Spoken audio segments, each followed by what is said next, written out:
Dumipensa ang bida at ang direktor ng pelikulang Oro kaugnay ng mga pambabatikos dahil sa eksena sa pelikula kung saan may pinatay na aso.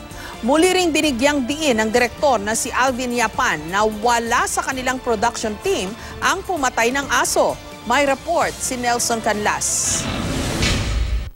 Siya, ganyan lang siya ng ganyan eh. Wala siyang official. That's why, even Team Orbos, I'm sorry, bakit wala siyang sinasabi siyang chairman, di ba? So bakit napakataas ni Lisa Dino? Nanggagalaiti ang bida ng Oro na si Irma Adlawan nang questionin niya ang kapasidad ni Film Development Council of the Philippines Chair, Lisa Dino Siguera na magsalita para sa MMFF. Kaugnay yan sa kontrobersyal na eksena sa pelikula kung saan may asong pinatay, dahilan para bawiin na ang FPJ Memorial Award na iginawad sa Oro. Pati na ang pag-pull out ng pelikula sa mga sinihan. 4 na bodies ang nanood.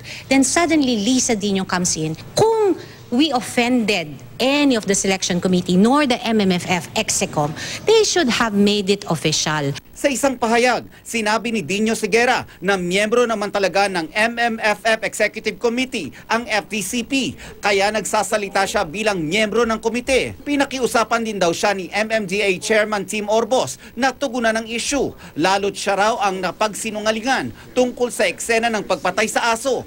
Ginagawa lang daw niya ang kanyang trabaho. Sa panayam ng programang News to Go sa GMA News TV, may paliwanag ang direktor ng Oro na si Alvin Yapan. Nakakalungkot na meron nga talagang napatay talaga na aso, pero nais kong paulit-ulitin sa mga interview, hindi kami ang pumatay sa aso, ni wala sa production team ang pumatay sa aso. Gagawin ko pa rin ba yung eksenang iyon sa ganong paraan kung wala kaming nahanap na tagakatay ng aso? Of course, hindi namin gagawin. Hindi ko rin inimbento yung metapora ng aso para lang pumatay sa loob ng isang pelikula. Talagang kabahagi talaga siya ng script. Kabahagi talaga siya ng kwento, ng salaysay.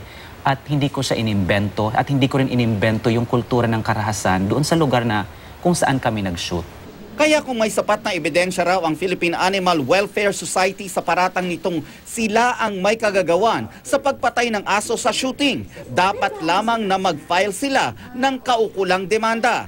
Pero hanggang ngayon daw ay wala pa silang natatanggap na formal na reklamo. Sabi ni Yapan, hindi raw makatarungan na maban siya ng 1 taon sa paggawa ng pelikula sa Metro Manila Film Festival. Umalma rin siya sa hiling ng POS, natanggalin siya sa Directors Guild of the Philippines. Karapatan ko yon bilang isang filmmaker na ipahayag yung aking saloobin. It's freedom of expression.